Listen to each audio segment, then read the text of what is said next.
Ladies and gentlemen, welcome back to another episode of the No ID podcast. I have here with me comedian, producer, host, MC, creative. You've seen him working with Kenan Thompson's Funniest Comics. I never met this man before in my life, but I came across him on a Facebook ad, and I've been a fan of his work since. The one and only L.A. Josh Preston. Told I'm Facebook famous. I've heard that a couple of times. So You probably are, man. You can't. You had the pose. It was like, it's like that's showing the power. That's that power right there. I thought it was like the Michael Jordan, Last Dance. Like, yeah, like like. Oh man, I'm a fan of your work, man. I see what you're building up there in Northern Virginia. You're traveling and doing your thing, so it's great to see other comedians travel and do their thing, man. How is the comedy scene up in Northern Virginia, man? Well, I'm in a place called Roanoke, Virginia. It's actually Southwest Virginia.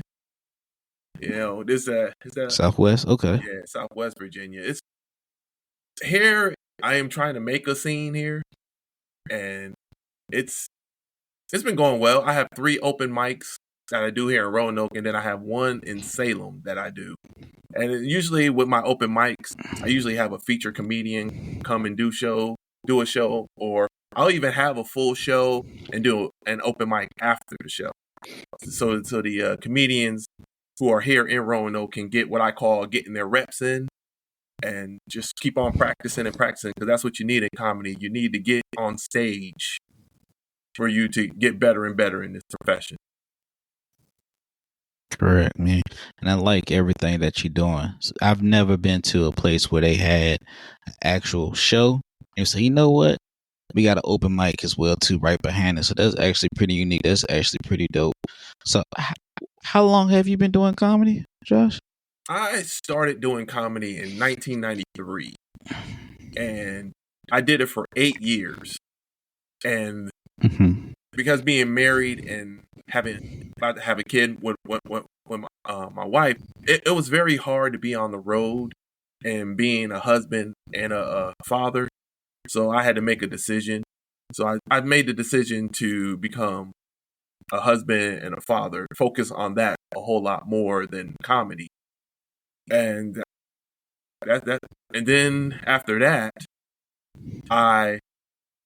once the kids start being grown and be able to take care of themselves and stuff like that, I was able in 2021 of October, so it's been 3 years ago, I was able to say, you know what, and this was pretty much after the pandemic. I said, you know what, I want to go back and do comedy again. So I talked it over with my wife. My wife was on board with it. And so I started doing open mics in a place called the Idiot Box in Greensboro, North Carolina, because there was nothing here in Roanoke, as for open mics go. So I went there and met some great comedians from North Carolina. And so I went there and did start doing open mics for, I'm going to say about 6 months. And then one of the owner there just said, hey, why don't you, instead of driving 2 hours to do open mics, why don't you just do open mics in Roanoke? And I really never thought about doing it myself. But I said, but by her saying that, which gave me the confidence, because if her name is Jenny Stencil from the Idiot Box. And she said, and for her to say something like that, it felt like that she had the confidence in me to actually do it. So if she says it, I say, well, if she believes it, I'm going to start believing it. So I went up and started doing open mics and just kept going there. And then from there, just started doing shows and was able to do my first show March of 2022 at a place called Versus here in Roanoke. And bought a bunch of comedians from Virginia and North Carolina, and then just took off from there. Yeah, for sure. That's what's up, man. And you said 1993 is when you started. So how was comedy then compared to now? Because now it's like it's more censorship, more cancel culture. Got to be this friendly, not that so friendly. Yeah, you can say a lot more things back in 93 that you can say now. And I thought about, and when people talk about being canceled and stuff, and let's be honest, I mean, who's really being canceled because of something that they said? Because it's not really that. It's just people are using that cancel culture thing to pretty much boost them up because they feel like, oh, I'm gonna say this and watch me get canceled. It's like, man, nobody's thinking about you right now. There's just too much comedy for anyone to focus on one person and cancel them. Like in 1993, because right now people are so upset because they can't say like the F word or the R word and things like of that nature. But they like it back in the day when you could say that. But the reason why we can't say that now is because we as humans, we evolving. I mean, we want to hear and say, and we want to stop stuff like racism and bullying and things like that. But when it seems like when it comes to comedy, they're upset because we don't tolerate bullying and racism like we did back in the day. I think we're getting better as humans if we're not if we don't want the racism and the being a homophobe and being fat shaming and all this stuff. If we as humans don't want that around, why should we accept it in comedy? If they don't accept it in comedy, that means we're evolving as people. You know, yeah. I mean, that's just my opinion. I just like I'm always that person that I want comedy to be. I don't want it to be shock comedy. I don't want people to be just saying things to be offensive. No, we as humans, we should be past that. We shouldn't be doing that. We should be being our creativity is what makes comedy. And people who are creative, they're soaring. All these offensive people, we're tired of it. I mean, we're about to have an election and one person is nothing but a bully, talks about people and stuff like that. We don't like that when he does it. But people who are in comedy and they do it, we shouldn't be censored. No, you should be censored too. All right, because we don't want to hear that. We're here to have a good time and listen to funny jokes, creative jokes. That's what we're here for. Not for all that bullying and homophobic and fat shaming and things of that nature. We're not here for that. I'm glad you said that, man, because when I first started, I heard it, and I was like, I ain't doing that shit because I can't do it because I have something called integrity, and I want a legacy for my like I have a legacy. Like if I was to have children, I don't want 10, 20 years from now them kids see me using those type of words. Right. And I appreciate you standing up for that because a lot of people don't realize the true essence of comedy is vulnerability, and a lot of comedians focus on the crude humor. They do the shit. Excuse my language. I know you're not really a cusser, but they do the shit that just seems like they're gonna get a laugh, or it's gonna be like, ooh, make it cringe. Right. But if you listen to, I mean, I know he had his flaws. Like he listened to like a Richard Pryor or Eddie Murphy or Kevin Hart. They were very vulnerable on their stage talking about their life experiences and stuff like that. It wasn't a lot of crude humor, especially Kev. I seen Kevin laugh before. I did not hear no crude humor whatsoever, or that dark word, or the R word, or the homophobia. None of that. I didn't hear it, and I'm like, oh, thank you, somebody. Damn. And like I said, we're evolving it as humans. Man. Everybody wants to. It seems like racism, just like with the racism, and I can't say racist jokes. No, we're grown people. Stop with it, man. I mean, there's a couple maybe racist jokes that you don't mean. People aren't offensive, but nobody's doing that. It was like, what was it, Mickey Rooney or sitting there just talking about every kind of people? No, we have grown. We're tired of it, and can't live through it, man. Now, I'm gonna go all around because no idea is all around. We don't have one specific way. All right. Now, you did work with the Kenan Thompson's Funniest Comics, and you actually did a show with the Kenan Thompson experience. Am I correct? How was that? Atlantic City. How was that? It was a great experience. And a lot of people with the Kenan Thompson thing, people are always saying, oh, they're just using you for money and they're just, you got to pay them to do all this stuff. You don't have to pay them anything. If you're good, they're going to say, hey, can you do this show? And if you can, you can. If you can't, okay, we'll just wait for the next one. The Kenan Thompson one, he was there and I was picked by another producer in New Jersey. His name is Matt Bridgestone. Mm-hmm. They said pick comedians that would go up there and do a great job. And for me being from Virginia, I did a show with him in Bridgeport, Connecticut. And he told me, you were the only comedian that I can remember being funny. So he went and picked me, a guy from Roanoke, Virginia, to do shows in Atlantic City in front of Kenan Thompson. I mean, I'm sure he had friends in New Jersey, probably in Pennsylvania, all around there. But he picked me from Roanoke, Virginia. And it felt real great. I felt honored doing that because I'm one of those comedians that I'm very rememberable. I'm not doing jokes that people wake up the next morning and be like, man, what did he say? Because you get a lot of that. People say, oh, he was funny. Well, what joke did he say? He was talking about, I don't remember. At least I know with my jokes, people will remember one or two of my jokes are like, oh, he does the DMX thing or the Martin Luther King thing or the Trap Baby. Or yeah, it's a lot of jokes that I do that people will remember it. And I just say with the Kenan Thompson, he was a very, very nice guy. I was the only person that was able to do a video with him because he was just sitting.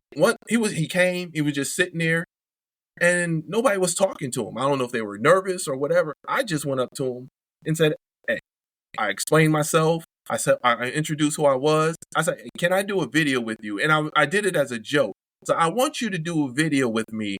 So to prove to my wife and kids that I'm actually here with you doing a comedy show and not in Atlantic City gambling up all the money. Okay, because I love to gamble. I play blackjack and craps. That is my thing. That's why if anybody who's in Vegas, anyone who's in Atlantic City, anywhere where there's a casino, if you call me up and say, hey, would you like to do a show? Let's go. Because I am there. And so we did a video. I showed it to my wife and kids, and they're like, oh, so you really are with him, huh? Because my wife loves SNL. So I was glad I was able to do that for them. That is a blessing, man. Yeah, man. I remember when that thing first rolled out a couple of years ago. Actually, I got selected my daggone self. I don't know what I had other projects going, but that's dope. Kenan Thompson, that man is a legend. I'm talking about. We talk early '90s, Mighty Duck, all that. Fat Albert. That's right. And it was versatility. Nice to actually meet a celebrity of the now. A lot of people meet celebrities that were celebrities maybe 20, 30 years ago. But to meet a celebrity that is a celebrity right now, that's a good thing. Now, when those celebrities like, yeah, I was hot back in the 80s. Def Comedy School. I was on Comic View 6 times. Now you're here with me doing a bar show. You get that so much, man. Yeah. Who was some of your inspirations in comedy? Like who was those comedians, or who was that comedian you was like, why you gravitated to more towards, you was like, you know what, I gotta try this? Because you've been in different eras of comedy. You've been in the Def Comedy Jam, the Comic View era, to the Netflix special era. So who are those comedians? Well, in the beginning, it had to be D.L. Hughley and Bernie Mac. And the reason why I say that is that I wasn't even planning on being a comedian. I went to a comedy show in it was 1993, July 16th, I remember. I went to a show, it was D.L. Hughley and Bernie Mac. And I sat there and I was just watching them because before that they had a comedy contest and I believe a guy named Sherman Golden won. I was like, oh, he's just a new comedian starting out. and he won this, and he was able to go on tour. And I was like, oh, that's pretty cool. And then Bernie Mac and D.L. Hughley start doing their show. And what got me is that the people around, it was black people, white people, Latinos, Asian, Middle Eastern. It didn't rich, poor. They were male, female. It didn't matter. We were all sitting there laughing and having a good time. And I say, this is a kind of atmosphere I want, because I'm a very diverse person. So I wanted that kind of atmosphere. I want black people, white people, Asian, rich, poor, tall, short, all people coming to my shows. And that's why I'm pretty much, when it comes to doing my shows, I'm not the type of person to say, just be a decent human being. That's what I want comics to do. Well, what kind of show should I do? I said, just be a decent human being. That's all. You know what jokes that are going to be, people are going to be like offensive and stuff like that. Just be decent. That's all you want to be. And me watching them two perform and all those people laughing, don't matter who they were, I was like, that's the kind of place I want to be. So I was like, yo, I'm pretty funny. I got a few jokes that I can think of. So I went and wrote. I remember July 17th, I wrote some of my jokes, and I went to the Roanoke Comedy Club. They had open mics. I believe it was on a Tuesday or a Thursday. And I went there and tried out the jokes, got some laughs, and the same people, black, white, whatever, were laughing. I was like, see, that's what happened when I went to Greensboro. So I talked to the owner, and he said, keep coming back, keep coming back, keep coming back. And that's what I did. And then it took me about 6 months it took me about a year to feel real comfortable to start hosting. And it took me about 2 years to feature. And that's what I was doing. So I guess you could say D.L. Hughley and Bernie Mac, the way they performed got me really started into comedy. But as for Eddie Murphy was the first person I seen do stand-up comedy. He was the first person, because I love sitcoms. I love movies. I like shows like Martin and Living Single and all those different world, Cosby Show. It was funny, but also they had serious moments. So it wasn't always bang, bang, funny, funny, funny. It wasn't until I saw Eddie Murphy's Raw comedy where I saw, whoa, there are people actually, you can be funny like constantly. I mean, this dude was on stage for like over an hour, like an hour and a half, just being funny straight through. I was like, oh, so I started getting into stand-up comedy and start looking at other comedians like Richard Pryor and there was so many, George Carlin and people of that nature, and I started digging into stand-up comedy because of that. Yeah, man. I just watched Delirious probably for the third time this week. And it was November 3rd, so obviously I've been watching it constantly because they had it free on Pluto. Okay. And Raw is a genius thing. Yeah. Now Bernie Mac is forever will be goated as a beast, and D.L. Hughley, I think when it comes to the original kings of comedy, he's a sleeper. Yes. He's a sleeper. People don't realize that man already had 2 specials out prior to him actually doing Def Comedy Jam, Kings of Comedy. Like he had that when HBO used to do those 30-minute blocks, a stand-up special, and then he had the going home joint when he wore that yellow canary suit. Cool guy. Yeah. I got to open up for him once. Cool guy. Yeah. But it was so amazing, and like I see it now. Like what I like about it, like you was talking about being a decent human being, is I appreciate that, because like I said, I see a lot of crudeness. I see a lot of undercutting, because I don't know if you experienced the undercut in Roanoke, but it's like a lot of undercutting. It's like, let me take 6 of my homeboys with me, and I'm going to put them on every show, and the rest of y'all got to fend for yourselves. And I'm going to throw somebody the bone, but I don't want that person I'm throwing the bone to be better than me. So right. I'm going to shit on them. The problem I have in Roanoke is because I'm pretty much the only one doing comedy shows here. If there were if I didn't do any comedy shows here in Roanoke, there'd be one open mic that's done once every, 2 months. But since I'm doing the open mics and having people come on stage, I'm getting.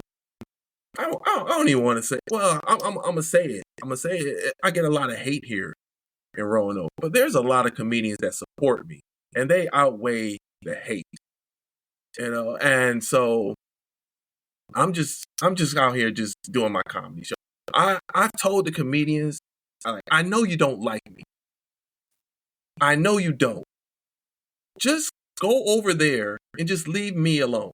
Just let me be. And I'll be over here doing my comedy show. But the problem is that they see what I'm doing and then they want to come in and undercut you. I don't know if you saw the thing on Facebook when I did the thing about Corey Holcomb, when he said these people will go through the front door if they could. And that's what they've been. I have been minding my business doing my comedy shows, not messing with anyone. And here they come, going through my comedy shows and stuff. And I'm telling them, hey man, if you want this to really work, we gotta air some stuff out. But as soon as you try to air it out, they always got something to make it blame on you or saying that it's your fault. You're the reason why. I had a comedian sit there and just say, "You're just mad. You're not booking me on your shows because you're just mad because we're better than you." And I said, "Do you know what you're saying right now? So I'm not booking you on my show because you're better than me. So you know what you're saying, that all the people that I book on my show aren't better than me. And you're also better than everybody who ever booked on my show. That's what you're saying right now." And when I bring stuff back, because when it comes to the internet, people will say stuff on the internet and they just think it's over. Not with me. When you say something on the internet, I'm going to respond. And if I meet you in person, I'm going to respond the same way. I keep that same energy. Because I just did a show on Saturday, a comedy competition. And a person knows he doesn't like me. No, I doesn't like him. But during the show, this dude's going to try and stick out and shake my hand. No! Keep that same energy that you do on Facebook or anywhere else on social media. Keep that same energy when we meet in person. That's it. Keep the same energy. Don't act like we're friends because you know we're not. And just leave me alone. Let me do my open mics and my comedy in peace. Do your own thing. But they can't. And I hate to be sitting here saying this and being on negative and stuff because I'm a very positive person. I like talking about good stuff and everything. But sometimes you got to sit here and say, enough is enough. It's time for me to stop trying to be the bigger person all the time. I'm done being the bigger person. I'm going out here and I am going full force. Usually in Roanoke, I was like, okay, I got enough stuff in Roanoke. I'll let y'all get this or get that, do whatever. Now I'm at the point where, you know what? I'm just going to just do anything and everything possible to get more shows, to get more people on, because there are comedians here in Roanoke, Virginia, that if they get enough reps, get enough time in their hands, they are going to be great. I say give them like another year, there are going to be some great comedians coming out of Roanoke.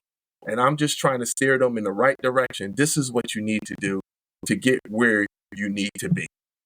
And hopefully they'll listen to me and they'll stay with me, stick with me, and we can grow together. Because that's what I want to do. I want to grow Roanoke into, when there's comedy, people will say, hey, come to Roanoke, Virginia. They got some good comedians there. So that's all I'm trying to do right now. That's my main thing.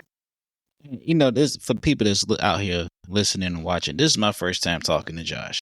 So I'm going to just say it seems like a very genuine thing because as comedians, right, you do see a lot of the undercuts. And I have this saying that I use when I say everybody wants to be a big shark in a small pond.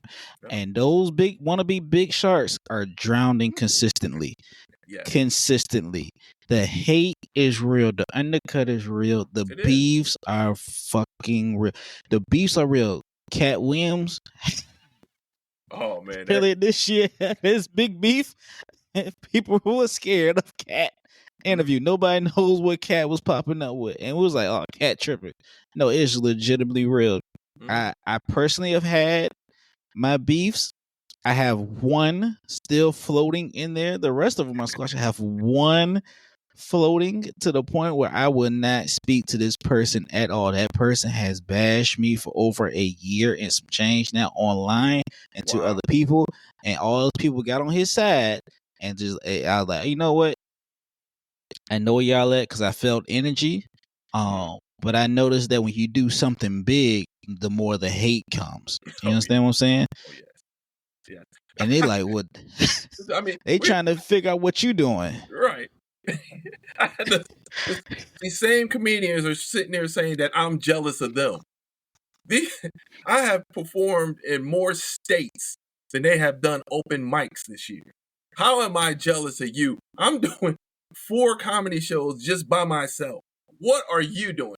And I left it like that. How am I jealous of you? What have you done? You get no response. But you'll get the hate though. You'll get the hate. I'm like, I just laugh when people are saying that I'm jealous of them.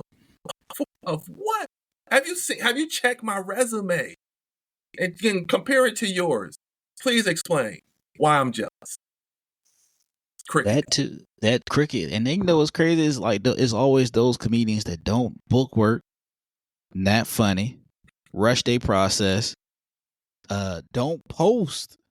So don't post comedy clips. I noticed that too. I'm not shitting. I'm not talking trash about nobody that's not posting a comedy clip. But I want you comedians to listen to this. When you submit for a comedy club or a competition, or you submitting to an agency, booking agencies, whatever, they always ask you 2 things: what's your website, and what is your social media handle? And if you don't have anything on your social media handle, they will not. They be like, well, I don't know if he do comedy or not. Right. All I just see is a flyer. He could be doing a flyer to making chicken wings in Roanoke, Virginia. He could be doing. I'm like, yo. But they'll do still pictures. You don't hear them. It's just a bunch of still pictures posing. With a motivational video, a motivational music playing in the background. I came up from the ground. Once you put Wi-Fi in the microwave, it turns up a little bit. Once I'm like, what? It's like, let us know you do comedy. Now we're here. That's what playing in the background. I'm like, come on, man. Like, I had seen one comedian here in the 757. Legitimately will repost Drewski skits. Like, she will post a Drewski skit, and they was like, man, she got over 60,000 followers. I'm like, bro, it's algorithm. If Drewski is popping right now, if she reposted him, more than likely they're going to go to her page and think that's Drewski. That's what I was doing. I'm like, you are falling for it. Oh man. That frustration is real with these some people. Like the YouTube, just jokes do get stole. Some people do end up sounding alike. It's nothing but a genuine conversation. So a lot of times it's just a mistake because y'all around each other. But that's another conversation. It's like, yeah, let's relax, man. It's not that deep. Yeah, the YouTube comedians. I have no problem with the YouTube comedian. Only thing I have a problem with are the people that's doing Walmart pranks, and they think they're original. I say Walmart pranks, and they go and do the same Walmart prank that someone else did, and you're trying to tell me these are original. And when you go on stage, you're trying to tell me that you're doing original comedy, where you can, when you go on YouTube, all you do are Walmart pranks that you've seen other people do, and just because you in Target doesn't mean it's not a Walmart prank. It's still a Walmart prank. Don't care if you went Food Lion. It's still a Walmart prank. All these people. And it's funny, every thumbnail got a person with a big ass. A woman with a big ass. That's their thumbnail right there. So you can click on it. Get out of here, man. Oh, this, the gold digger prank. Everybody got a gold digger prank. The dude, can you borrow some money? Oh, no. Then they hop into one of these nice cars. Oh, that's your car. I'm like, I know y'all ain't trying to think that we think this is real, right? I know you're not trying to act. This is this is fake. But there's some people that just try to act like that this is real. This is how it really happens. Like, yeah, you even put a microphone on her too. At that time, yeah, that was What?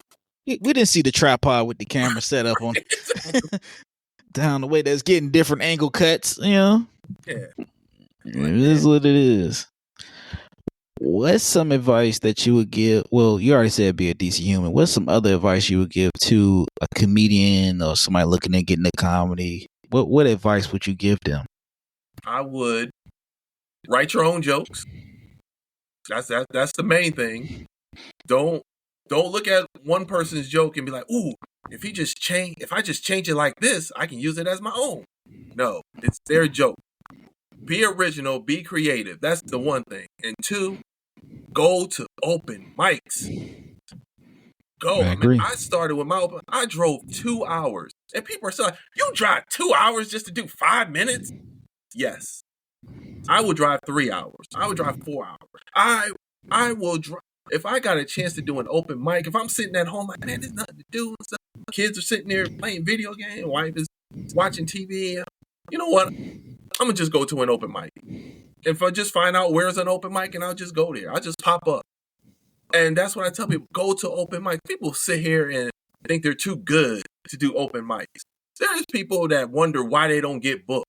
Like, there's one person that actually came to me and said, how come you don't book me for your shows? And I say, because where are you working? You're not working anywhere. I don't see you at any open mics. I don't see you doing any shows. So if you're not working, I'm not going to book you. I'm booking the people that are working out here, doing the job, doing what they need to do to get ahead. Because I'm thinking, if you're not working and you want to get booked, if you go do a show, you're going to me, you're going to just do hacky comedy. You're just going to or you're going to do comedy that you did 2 years ago. I mean, there's no growth. I tell comedians all the time, see what you've done in 1 year compared to like last year and compared to what you did this year. Compare the two and see if you've gotten any better. 9 times out of 10, they haven't even gotten any better. They're just doing the same jokes over and over again. At least with me, when I do a joke, like I will do one joke and then next year it could be the same joke, but I've changed stuff around. I've used different names. You know, it's a longer set. Usually you do a joke, it's like only 1 minute. Now it's 4 or 5 minutes. I've constantly tried to improve even the old jokes that I do. I constantly improve those jokes because to me, you can never.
Big fact. You're right.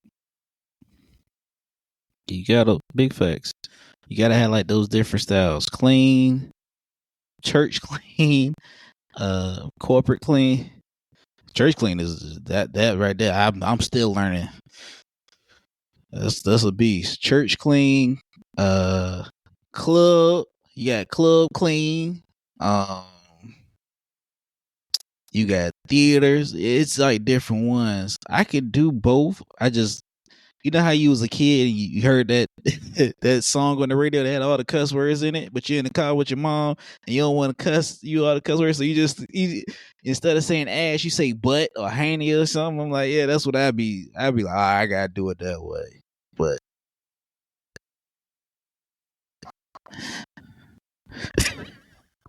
I dare you. I dare you.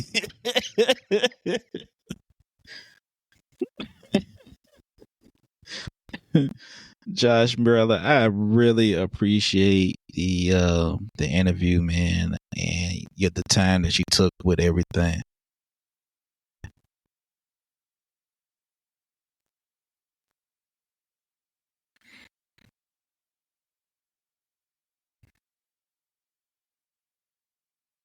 Okay.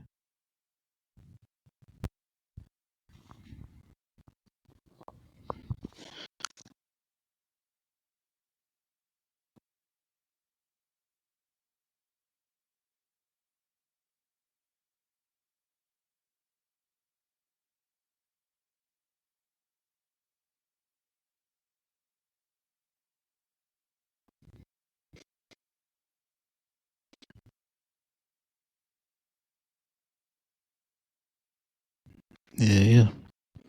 That's big facts. Josh, if the people want to find you, man, how can they get in contact with you, see your stuff? What can they look for you at?